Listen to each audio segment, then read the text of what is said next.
Hallo zusammen, wir schauen uns heute einmal an, wie man beim Passat B6 hinten den Wischerarm wechselt. Dafür haben wir einmal hier so eine Kappe, die mache ich so ab, dass ich an der Unterseite, da sieht man nämlich auch keine Kratzer dann, mit dem Schraubenzieher ein bisschen reingehe und die Nase löst, dann kann man die nach rechts, nach oben klappen und dann einfach abziehen quasi.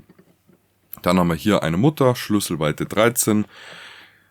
Die würde auch gerne mal sehr fest, also gerne auch im Vorfeld schon einsprühen. Dann die Mutter einmal komplett lösen. In diesen Stehbolzen integriert ist übrigens auch die Spritzdüse.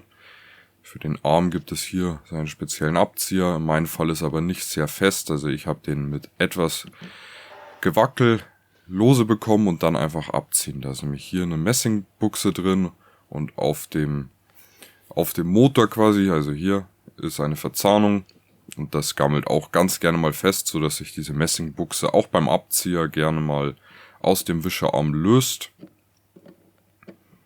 Genau, und dann einfach wieder draufstecken in der richtigen Position und festziehen, dann ist er auch schon wieder dran.